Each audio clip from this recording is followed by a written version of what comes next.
Hey everyone, welcome to another episode of Clockedin with me, your host, Jordan Edwards. I'm thrilled to have you tune in as we dive into the dynamic world of productivity, success, and stories of incredible individuals who've mastered the art of getting things done.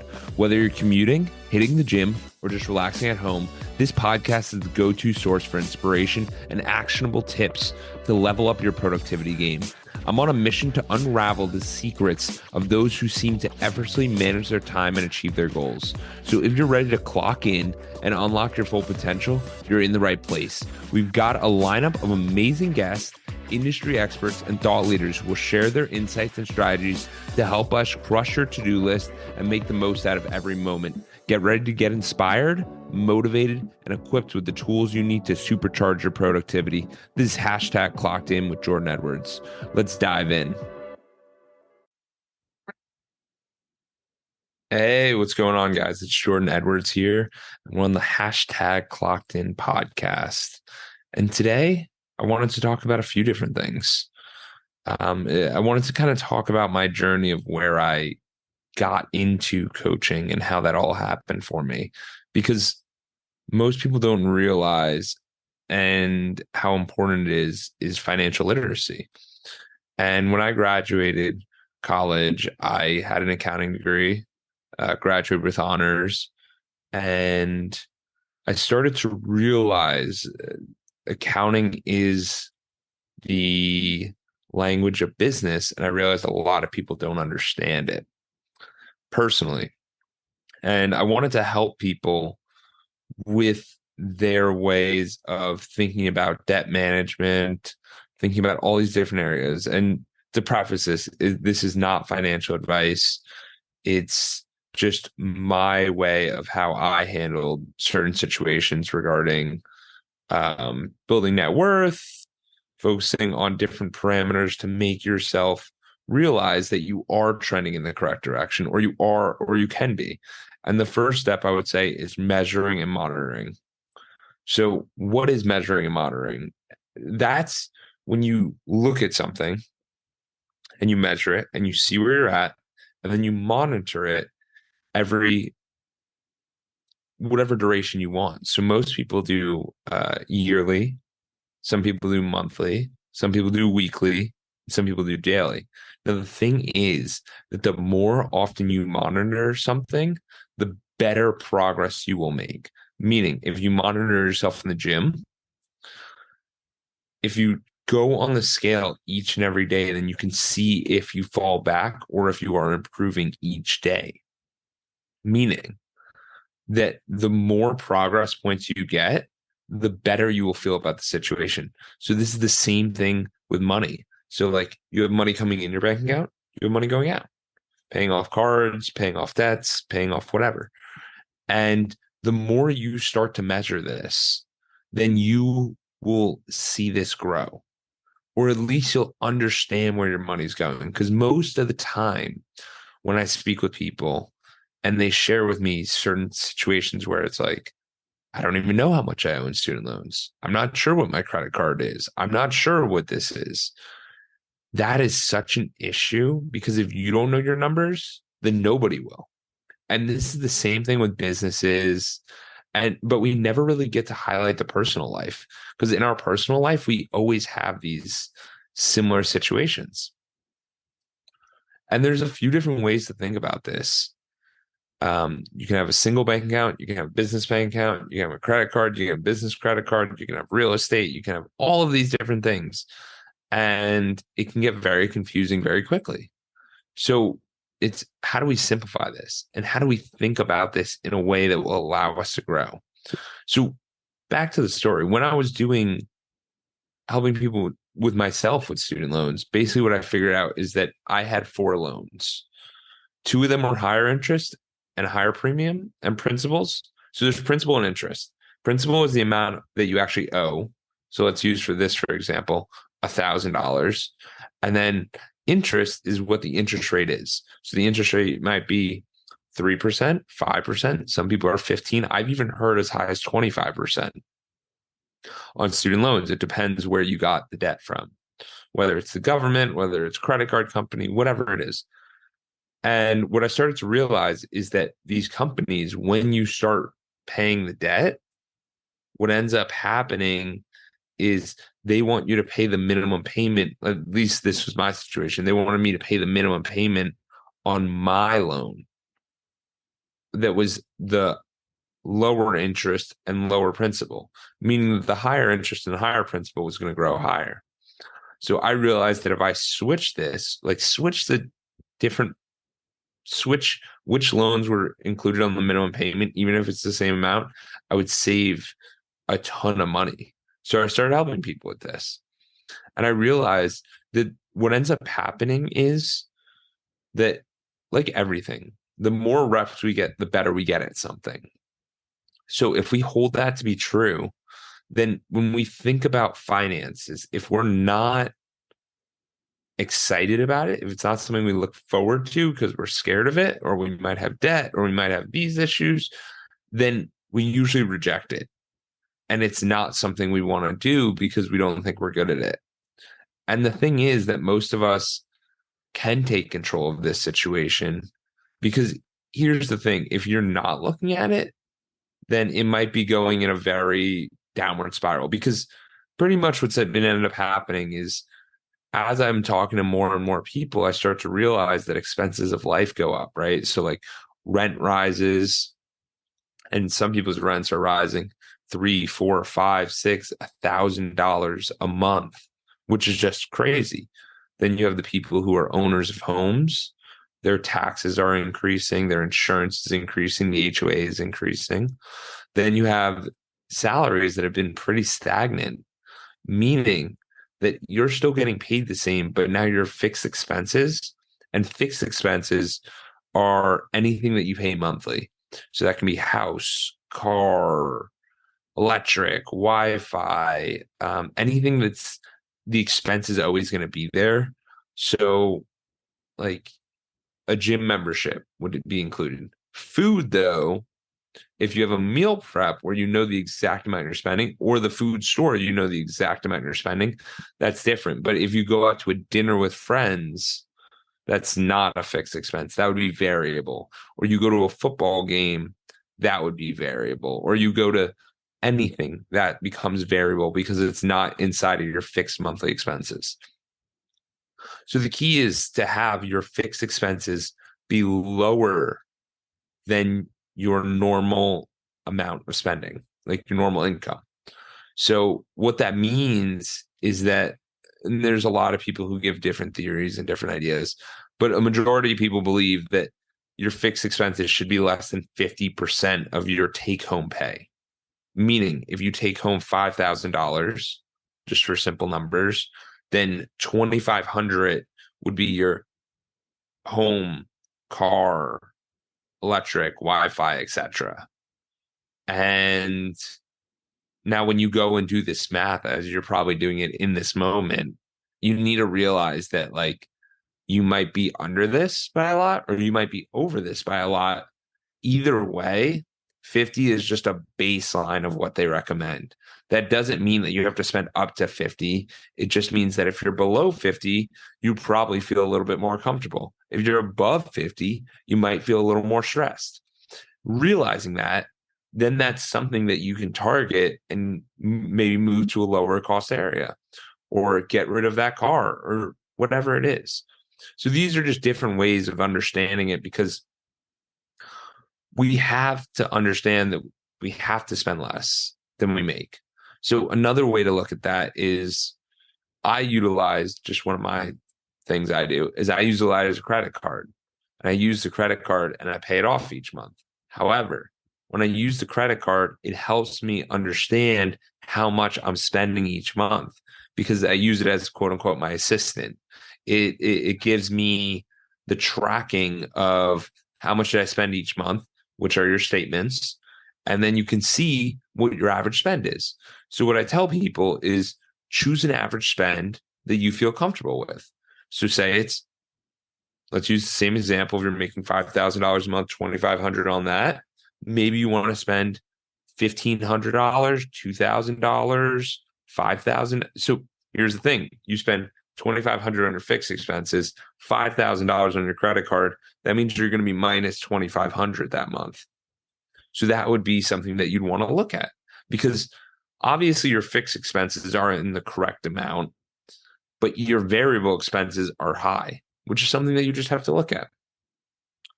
And the major check is making sure that each month your income is rising, especially if you're an employee. This is pretty easy. As a business owner, it can be kind of confusing because there's different softwares, there's different billing, there's a bunch of different cycles. So it's hard to tell if things are really going up unless they're going up quicker, significantly quicker than your spend. Now, with you, but either way, it's great to know that you are making more money than you are spending. It helps you, and it gives you a lot of leeway with your lifestyle. So then the next rule that I'd want you to do, so that's spend less than you make. The second rule would be to save 3 to 6 months of emergency expenses. So that's your monthly cost. So if your monthly expenses, let's go to the last example, are 2,500 fixed, 2,000 variable. So you spend $4,500 a month. You want to have 3 months of that, which might be 13,500, or it will be 6 months of that, which should be double that, which would be $27,000 saved in a bank account where no one can touch it. Like, you can touch it, obviously, but you're not. It doesn't have market risk. It doesn't have all those other variables. Some people use they take loans against, and this is a little bit more advanced, but they might take a loan against their own stock portfolio or a property that they own. So that will be their savings. People do it a bunch of different ways, but either way, you should have 3 to 6 months of your spending expenses in cash, just so that if anything does happen, there isn't that stress element of, how am I going to cover this? How am I going to do this? And the reason I wanted to talk about a little financial literacy this morning is because there's so much stress on it right now, and it's causing a lot of stress inside of your life. So if you can get your financials correct, then that can alleviate so much stress, because when your financials are not correct, you become desperate. You are just trying to get deals left and right. You're trying to take advantage of like whatever you can, and you're not being the best person you can be. And my whole thing is that if we can learn and get our financials in a correct situation where you can ride out 6 months, a year, 6 years, 60 years, then your decision-making ability is going to be drastically different than if you are the latter. Because think about it. The person who's got 3 months saved up versus the person who's got 60 years saved up, who do you think is going to make better decisions? It's the person who's got 60 years, because they feel no stress, no rushing, no anything about the deals that they go into. They do it for the love of the game. And that's a very different headspace to be in. Or it's a headspace of, you don't need your job. You enjoy your job, yes, but like, if something happened, you guys are fine. And that's a very comforting realization. And they call that the paycheck to paycheck, where every paycheck you're not saving anything. And there's a majority of the world that is in this situation. So it's, how do you get out of this? And so that's my first recommendation, is to save the 3 to 6 months. It's first, spend less than you make, right? So that is the first step, because there's debt that you can go into, credit card debt, student loan debt, all these different variables. And it's, how do we lower that? How do we lower those debt expenses and not get caught in this spiral of, oh my God, I can't afford the debt I have. I have to go bankrupt. And that's a pretty eye-opening experience. And that's happened to a lot of people. And it's going to happen to more, especially as the market becomes more and more difficult with the high interest rates, high housing costs. It's a very difficult time right now. However, we can take control of this. And when you take control of your life, it makes a difference. So the key is, you have to measure and monitor what you're doing. Then you have to figure out rules that you want to make sure you're trending in the correct direction.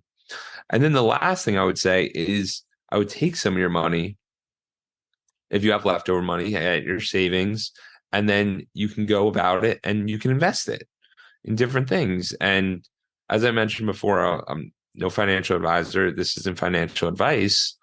And you can just invest it in a ton of different things. If you want to reach out, we can learn more about it and see what might work for you. However, what I do is you can use like your 401k, you can use retirement plans, you can use real estate, you can do the stock market, you can do 100 different things. But the way I do it is I dilly with it a little bit. So I basically will go in with a small amount and then see what ends up happening.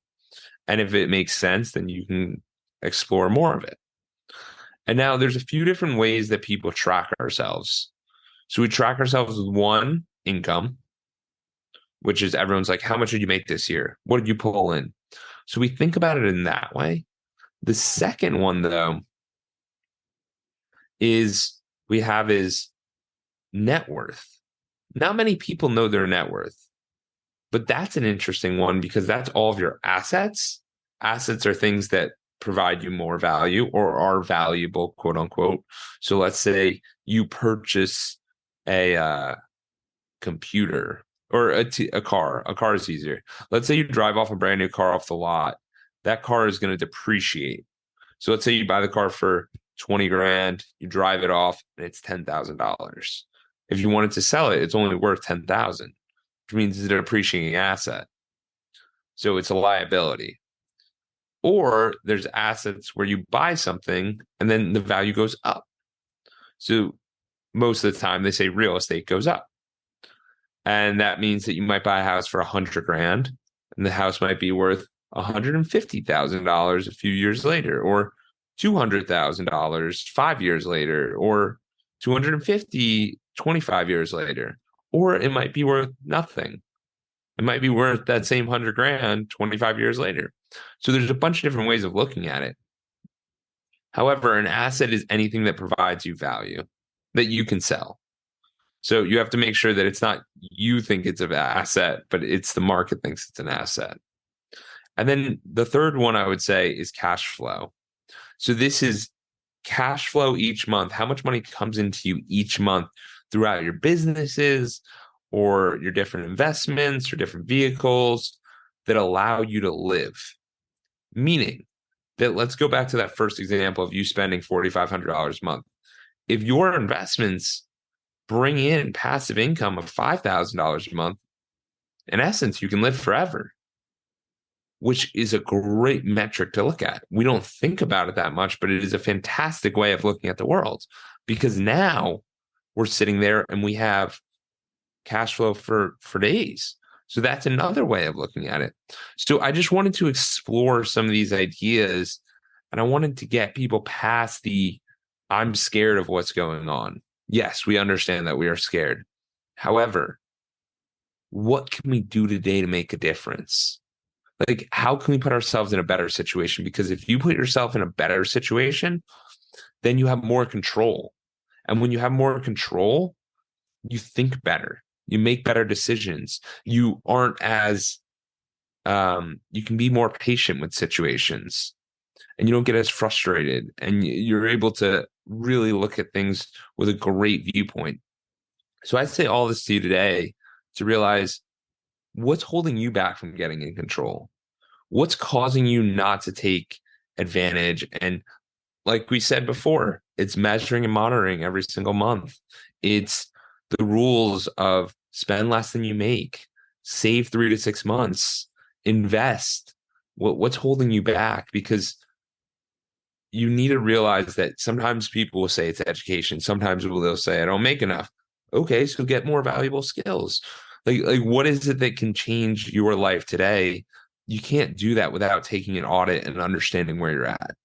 So I say that to you for you to realize that it's okay, but you can go and seek out the information. You can go ask for help. You can learn about this because financials are going to be with you and they're a big part of life. So it's how do you get this part situated so that you can enjoy the rest of your life? because that's all this is. It's just a piece of the puzzle.